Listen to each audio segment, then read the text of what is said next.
intentional community is a group of people who have chosen to live together or share resources on the basis of common values. Under the work of cooperation, resilience, liberation, over 1,200 communities have been formed across 6 continents. Each one has dedicated their efforts to their own mission and purpose: religion and spirituality, environmental sustainability, an interest in co-housing, or the desire for neighborly relationships. Welcome to Greening Life Intentional Community in Shermansdale, Pennsylvania. Greening Life Community, born into existence in 1972, has been dedicated to creating a web of neighborly homeowners and organic farm-style living. The community sits on 135 acres of land, much of which is under conservationship, untouched by man. Aside from the houses and communal amenities, the majority of the community is reserved for nature, be it forest and trails, birds and streams, or just hay.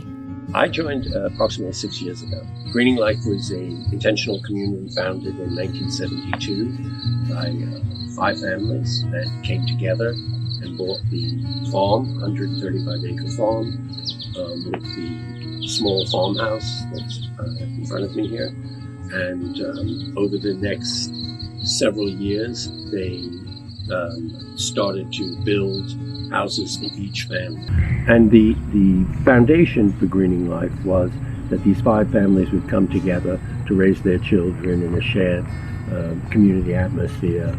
I think the core values and purpose of Greening Life when it was first founded was to live in harmony with each other. Now everyone is totally independent.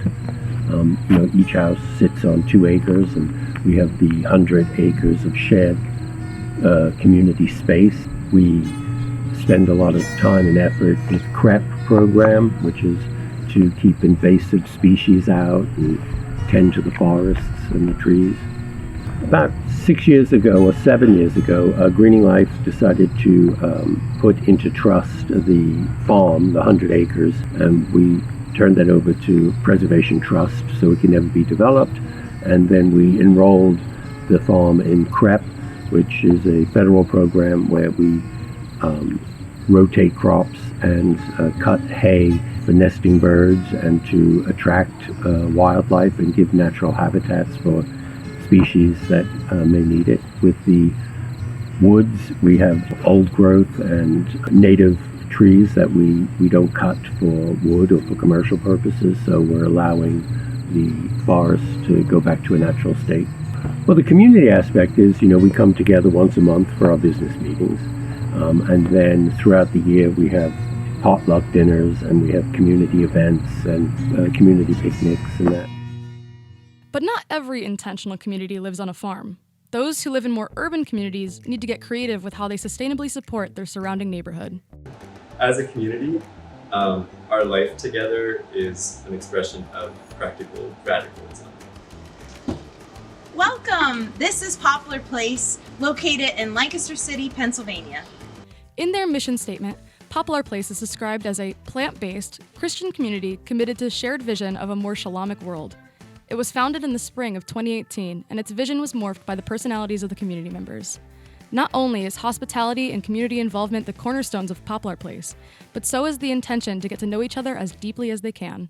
I am actually one of the founding members of the community. We really started the community as an experiment. We felt a disconnect of really wanting to be more connected to people who are living in poverty and being able to share resources and being able to really share our faith life and live that out together. I would say one of our starting values was we really wanted the place and the people that we were committing to shape the community we would become.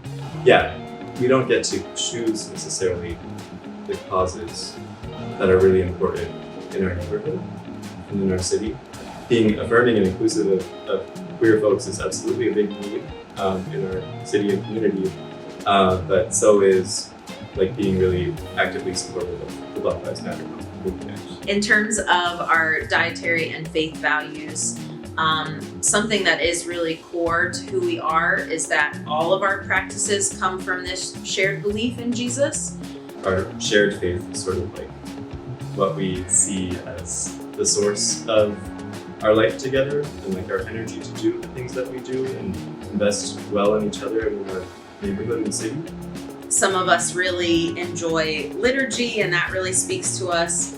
Others of us are more charismatic and, like the worship and expression of faith.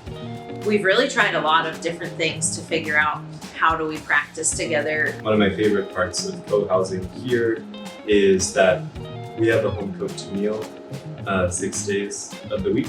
We don't expect that people before joining the community are vegan, but that within the household, they're committed to eating that way. I feel like I'm becoming more well-rounded as I live closely with other people who I know and respect well enough to just be really open to learning with them. Yeah, co-housing has made everything richer. It's easy to get caught up in the unknown. We often get intimidated and shy away from learning about lifestyles different from our own. To live this way, sheltering oneself from understanding the multitude of cultures and ways of life, creates distance and a lack of understanding. The only way to cross barriers, allowing cultures to intermingle, is to indulge oneself in unfamiliarity. I have a question for you. Oh, go ahead. What do you think, what have been your biggest takeaways from doing this documentary this time? It's honestly really surprising. I genuinely feel like I've learned a lot about community because I'm comparing a lot from my own personal experience.